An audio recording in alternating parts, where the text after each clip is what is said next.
Correctly. A person father age 10 year ago was thrice his सन।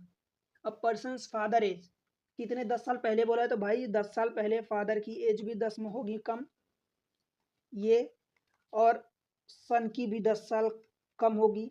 अभी S F जो भी हम ये मानते हैं ये प्रेजेंट एज मानते हैं।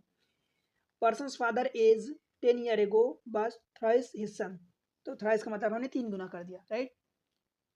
10 ईयर हेंस 10 साल बाद father's age will be twice the his son. 10 साल बाद 10 ईयर हेंस मतलब ये आप ये एफ करो बस twice the son, son plus 10। What is the ratio of the present age. एक तो ये तरीका हुआ, ये समझ आया। दूसरा तरीका ये कि भाई फादर की एज और ये, चलो यहाँ मान लेता हूँ फादर की एज और ये रही सन की एज, रेशियो ही दिया है भाई 2 गुना 3 गुना बोला है, तो 10 ईयर एगो।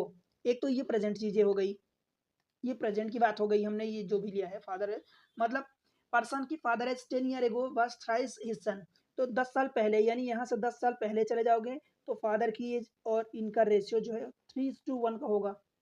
ठीक है भाई, 10 ईयर अगो बस थ्राइस द हिज सन, तो ये हो गया।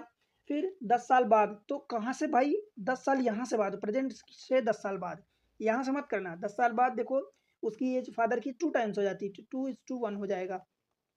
बताओ, अब एक ही चीज मैं आपको बार बार सिखाता हूँ कि भाई इनका डिफरेंस सेम होना चाहिए। डिफरेंस यहाँ से देखो 2 यूनिट का है और यहाँ से देखो 1 यूनिट का है, तो इसमें 2 का मल्टीप्लाई कर दो।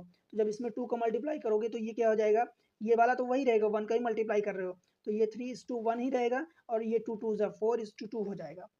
अब देख लो यहाँ से भी डिफरेंस 2 यूनिट का, यहाँ से भी डिफरेंस आपका 1 यूनिट का, इधर से भी और इधर से भी 1 यूनिट, तो यही 1 यूनिट बराबर देखो कितना दिया है। अब ये समझना इंपॉर्टेंट है भाई, आप यहाँ से यहाँ जा रहे हो ना, देखो ये पास्ट का दिया था, ये फ्यूचर का दिया है, प्रेजेंट तो गायब है। दैट मीन्स यहाँ से आप यहाँ जा रहे हो डायरेक्ट, तो 10 साल का ये 10 साल पहले आ जाओगे, 10 साल और आगे बढ़ोगे तो भाई प्रेजेंट में पहुंचोगे, फिर 10 साल और आगे बढ़ोगे तब फ्यूचर में पहुंचोगे, मतलब 10 10 20 यूनिट का डिफरेंस है, ये 20 साल दे दिया है। समझ आया। अब आपसे पूछ रहा है कि उनकी वर्तमान आयु का अनुपात, तो चाहे यहाँ से 10 साल पहले चले जाओ, चाहे यहाँ से 10 साल बाद चले जाओ, कुल मिला के बात बराबर है।